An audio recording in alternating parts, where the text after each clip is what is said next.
Welcome to BAM Studio, where Bloomberg Business Week will talk to policymakers, investors, and business owners about the medium and long-term future of Vietnam at the Vietnam Future Economy Summit 2025. Throughout morning and the afternoon sessions, we have side chats, and our next esteemed guest is Mr. Tuấn Nhan.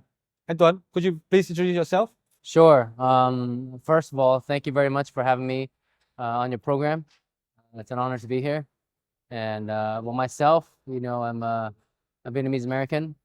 I've been in Vietnam for 14 years, with Vietcap Securities all 14 years. And the market and the country and the economy has changed so much for the better. First things first, I have to congratulate you on becoming the Deputy CEO of Vietcap. Yeah. It's a recent change in leadership. Will this impact the directions of the company? Also, will it impact any of the things that you are already doing at Vietcap? Well, first, I'd have to thank the board for promoting me and giving me this honor and responsibility. As far as change in the business or strategy, nothing's changed. I think if anything's changed, it's for the better, because we're investing a lot into technology. When you look at our business today versus the business 5 years ago, now we apply much more technology. We are investing heavily into AI to optimize, distribute, customize, and enhance the user experience. So when you say change, I think it's change for the better. More modern practices, market changes, the technology changes.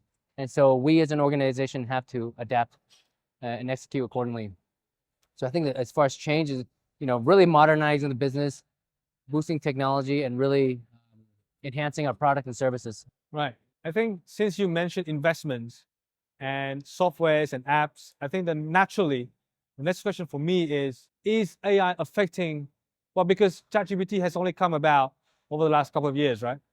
Has AI changed anything of what you're currently investing at the moment? Also, partnering up with AI Hey, is that part of your grand investment strategy for the future? Yeah, so AI has certainly changed the face of investing. If you look at financial markets around the world, you don't need 50 analysts anymore. This AI can crunch a lot of that, minimize the number of analysts, but at the same time, create the comprehensive wealth. I'm not saying that we'll do that in Vietnam necessarily, because we have a solid team of research analysts and bankers. But what I am saying is that AI can really help optimize a lot of the legwork, reduce the grunt work, let AI do that. As far as consolidating ideas, information, and developing that, AI is the answer. When we talk about policies, macro or stock investments, there's just so much information out there. There's no way for us to read everything. What does AI do? It does recaps, consolidate, and gives us what we want, what we need. That's number one. Is really targeting the product and service to what people want. And then the second part is just optimization. In the past, we would have people sitting there and manually respond to Facebook requests to open accounts, to transfer money, whatever it is. That's not necessary. You ask the same question for AI, boom, spits out the answer in 2 seconds, and it's done. And so there's a lot of practical applications that can be used in AI for financial services firm. We will deploy that as other countries like the US have. We also introduced AI investment mentor Warren. And in this regard, Warren will look at a stock, we'll analyze it in 5 different ways as far as calculating it by DCF, whatever financial model you want to use, and come out with the target price.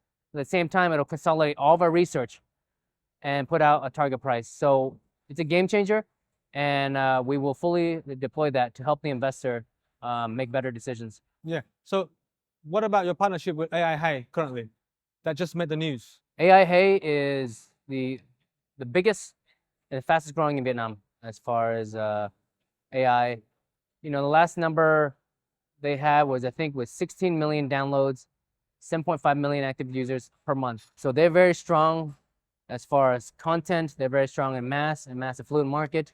And so we're working together, in which we help them provide content by using our AI investment mentor, Warren, so that can reach their masses. So we can help people, we can educate people, we can help them make better decisions, and at the same time, it enables us to reach a lot of new investors in Vietnam. Let's just come back to macro and investing for a moment. What do you see are the biggest opportunities and the biggest risks in 2026? Okay, as far as asset allocation, I think from I'm not talking from a fund management perspective, but I talk from a personal perspective. Of course, you have to have a diversified stock portfolio, whether real estate as well. So I consider holding gold, allocate maybe 5 to 10% of your assets to gold. I think USD, maybe a little bit, but I think you're better off with gold because USD still depreciates against gold, right? And I've been bullish gold for, I would say, the last 1.5, 2 years because you look at monetary policy and you look at 30-year yields all around the world. They're skyrocketing and they're setting record highs. That's why you see the rise of gold and digital assets like Bitcoin and Ethereum. That's from a big picture perspective from asset allocation. From a stock investment perspective, I think Vietnam is still a very attractive space. You look at the market valuations from a Bloomberg valuation, we're close to about 1 standard deviation below the mean.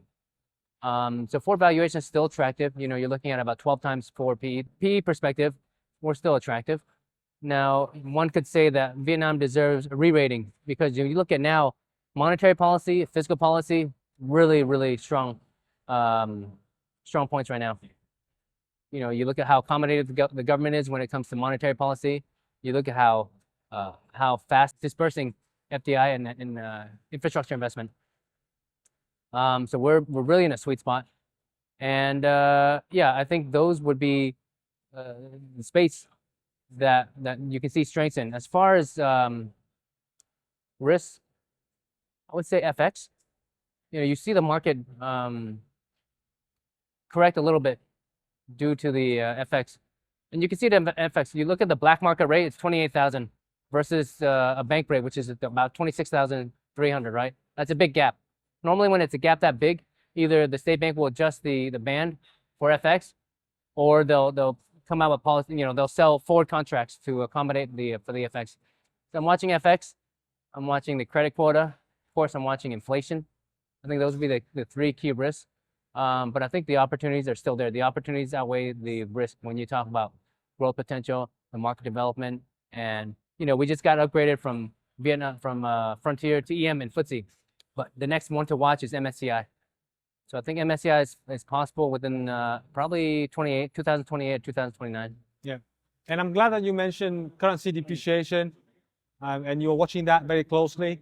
Do you think that the recent upgrade by FTSE will help attract foreign capital and maybe help alleviate some of the currency depreciation risk and maybe leave room for the SBB still to have loose monetary policy? Yeah. So the expectation is that the Fed will raise rates steadily for the next, let's say, 3-4 quarters. They've already done so, but the December rate hike is questionable, maybe not now. So you have to watch the Fed. If they continue to reduce rates, it gives the SBB room to maneuver. So we just met Vanguard last week, and the expected number of the passive US dollars coming into Vietnam, expected in for 12-month period, when they start coming in, is about 1.5 billion US dollars. You take that 1.5 billion plus another 6 or 7 billion from other passive funds and active funds. So let's say that brings us to 7 or 8 billion US dollars of US dollar inflows. Okay, if that happens, then we'll be a net positive, right? Because year to date, we're a net outflow, US dollar outflow of 5 billion US dollars. So next year, we can get a US inflow from the FTSE upgrade, then we'll be a positive 2 or 3 billion. That's very positive. You look at how well the stock exchange has done relative to the the US dollar outflow. And so if you flip that around and you bring in the foreign buyers, so you have a net double positive, right? Reduction of selling and then increase as far as the demand. So we think that's very positive. So I think based on the projections that we see as far as the US dollars coming in, I think it will balance out. It will be a net positive. Let's assume this year 6 billion outflow for the full year. Next year, maybe 6 or 7 inflow. So it'll be slightly positive. So yes, we are optimistic on that front. Since the FTSE upgrade, the announcement, we've been speaking to new funds, speaking to existing clients too, who potentially wouldn't want to allocate more. So there is interest as far as new money and new investors coming in.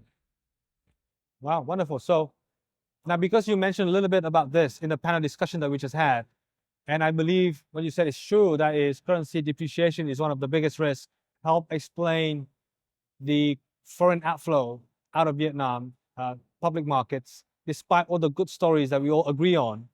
are there any other reasons that we should be paying attention to in terms of the foreign capital outflow of the public markets?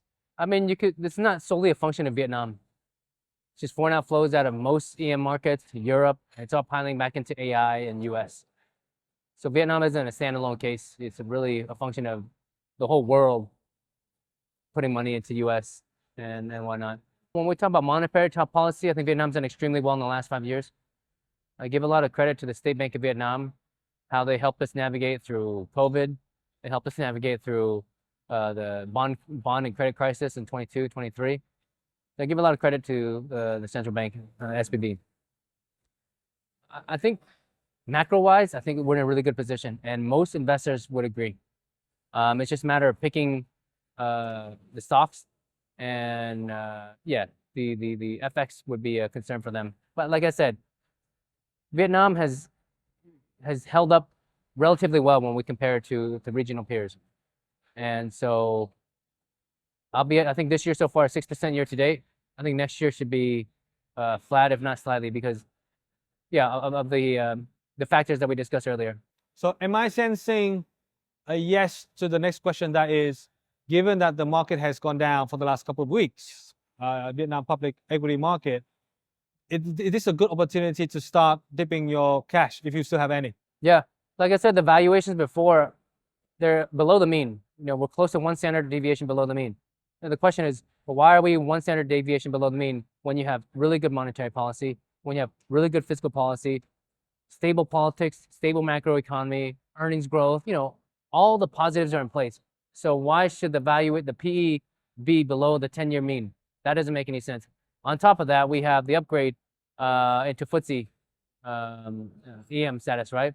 So I think if anything, the market should be trading higher than the 10-year mean. So we should be trading at, like, let's say, one standard deviation above the mean. So with that said, is that a good time to buy? I think so, yes. You know, I wouldn't allocate 100% of your cash right now, but I think from now to year end, you spread it out. From now to year end, you buy 5 or 6 different tranches. And I think that once the credit quota opens up again in January, that money's going to flow back into the system and it'll flow back into the stock market. To our audience, what I meant in terms of the one standard deviation below the mean, in layman terms, as I understand it, is that there's only a few times that the market is still cheap relative to its mean.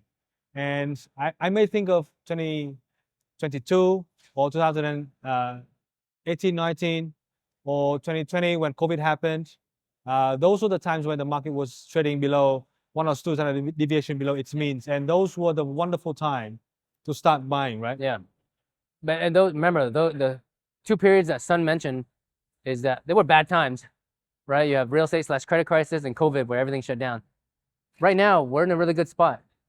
So there's no reason for us to be below the mean. You see what I mean? Yeah, absolutely. So in terms of the sectors then, if we all agree that this is time to buy, where should we deploy our capital for next year?